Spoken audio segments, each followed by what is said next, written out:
Bismillahirrahmanirrahim. Rabbi syrah li sadri wa yassir li amri wa hlul 'uqdatam min lisani yafqahu qawli. Allahumma shalli wa sallim ala habibika Mustafa sayyidina Muhammadin wa ala alihi wa sahbihi asma'in nama ba'du. Yang sangat saya hormati Ketua Yayasan Badar Wakaf Habib Hasan Al-Munawwar. Juga di sini ada Bapak Rektor Pak Bejo, ada Direktur RSI Bapak Masyudi, para pembantu rektor, para dekan, semua yang hadir saya hormati.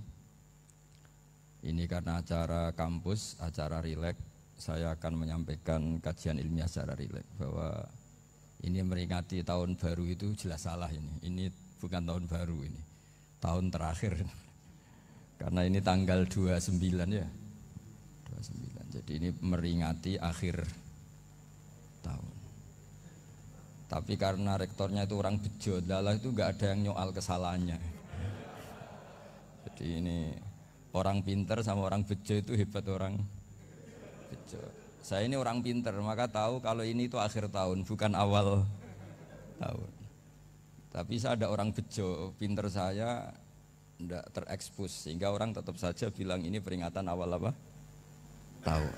Jadi menang orang bejo gitu. Ini akhir tahun apa awal tahun? Hari ini akhir tahun. Berarti ini peringatan apa? Akhir tahun. Hanya orang bejo yang kesalahannya tidak dikoreksi. Jadi ini alhamdulillah. Jadi ya tapi ini kesalahan yang tidak maksiat. Insya Allah dimaafkan Allah Subhanahu Wa Taala ini karena kesalahan itu ada dua, ada kesalahan yang maksiat, ada kesalahan yang tidak maksiat. Saya punya komitmen terhadap agama ini. Baik tadi yang dikatakan Pak Rektor, ada unsur ulama, ada unsur habaib, ada unsur pengusaha, ada unsur birokrat.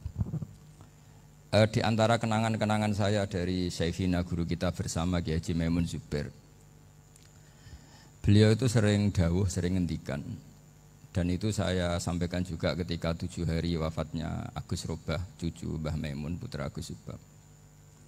Di antara yang beliau katakan itu adalah sok hak agama itu sing nggawa pegawai negeri.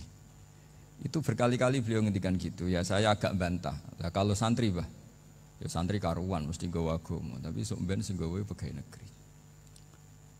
Setelah saya jadi kiai dan penelitian, saya itu berkali-kali didatangi dokter, tentara, juga polisi. Mereka sering bilang gini, Gus saya ini dokter negeri. Saya ke NTT, ke Papua, karena saya muslim, berkebutuhan Islam, maka dibikinkan musola, dibikinkan masjid. Kalau kiai tidak bisa, bikin sendiri urunan mau narik siapa. Gitu. Mau narik tarikan di jalan yang mau nyumbang siapa. Tapi kalau kebutuhan negara, karena tugas negara, ya difasilitasi negara dan tidak dianggap misionaris karena negara. Begitu juga di beberapa negara yang non-muslim kayak di Argentina, di Venezuela itu ada masjid, ada kajian Islam ya karena duta besar dan itu aparat negara. Disinilah kearifan para ulama berkoalisi dengan umarok dengan makna yang positif bahwa agama ini harus ditopang umarok, sistem negara. Tentu di situ ada tentara, ada polisi, ada macam-macam.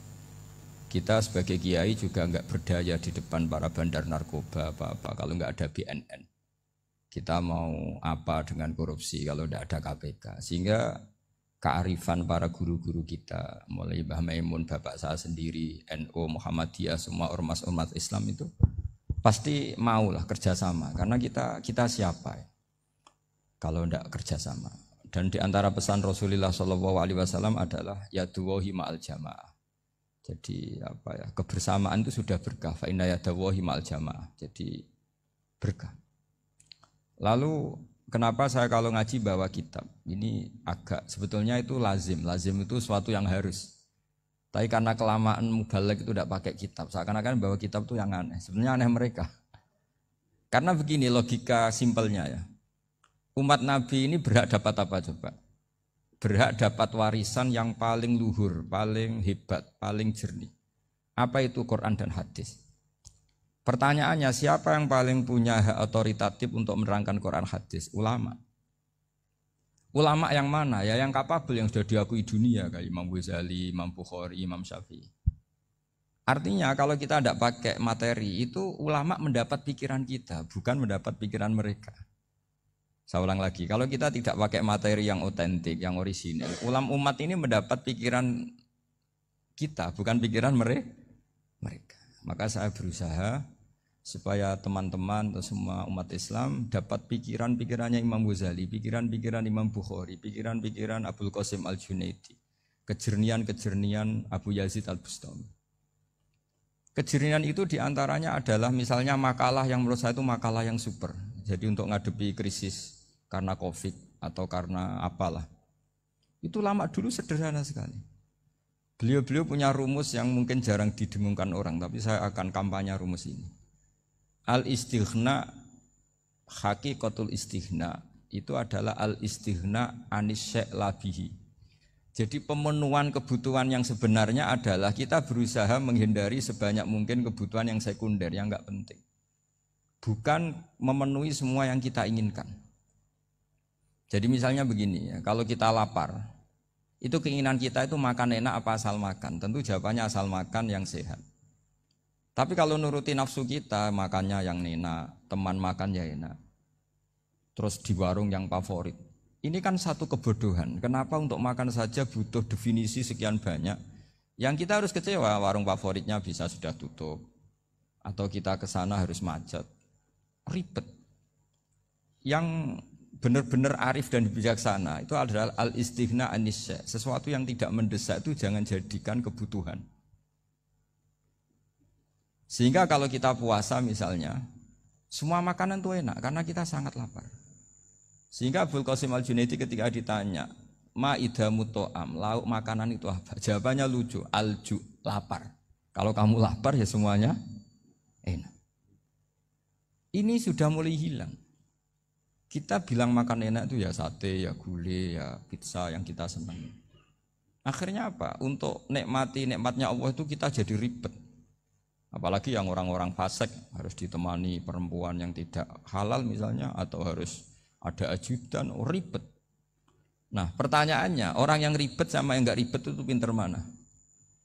Pinter yang enggak ribet. Nah ini kearifan-kearifan yang mulai hilang. Lalu siapa yang bisa mewarisi itu? Ya ulama. Jadi ulama itu cara berpikir sebenarnya simple.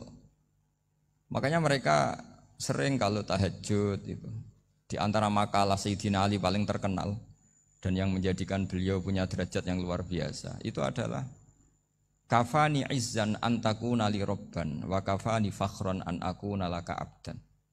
Ya Allah, saya ini sudah begitu mulia, begitu terhormat dan sangat-sangat terhormat karena yang menjadi Tuhan itu Engkau.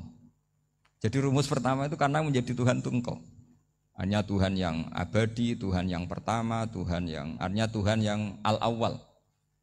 Coba ya Allah, kalau saya ini punya Tuhan Fir'aun, punya Tuhan mati jadi tontonan lagi, itu kerennya di mana coba? Andai kan kita punya Tuhan Fir'aun, atau punya Tuhan yang asal-usulnya manusia, apapun hebatnya manusia itu, kita punya Tuhan manusia itu. Tuhan yang lapar, yang kalau nggak makan mungkin pingsan, mungkin bisa kena COVID, nanti Tuhannya diisolasi, kayak apa?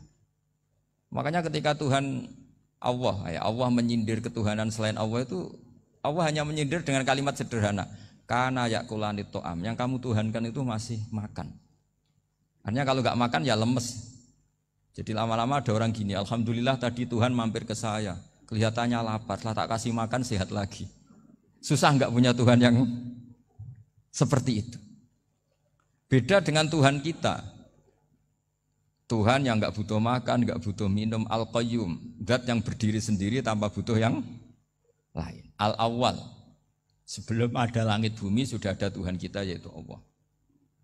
Bandingkan dengan Tuhan-Tuhan yang dipertuhan yang lain, yang adanya setelah bumi, misalnya Fir'aun dan sebagainya. Sehingga Sayyidina Ali pertama jadi kebanggaan apa? Kafani izzan antakuna li robban. Saya ini keren betul, karena punya Tuhan yaitu Engkau. Tuhan yang lahul asma'ul husna, Tuhan yang semuanya punya kebaikan, punya keabadian, punya keagungan. Terus wa kafani fakhron an akuna laka abdan, dan saya bangga sekali karena saya menjadi hambamu. Kalau saya jadi hambanya Pak Rektor ribet kan? Sudah tak hormati ternyata nanti tidak rektor. Ya kan ribet kan? Terus pokoknya ribet. Jadi budaknya manusia itu ribet.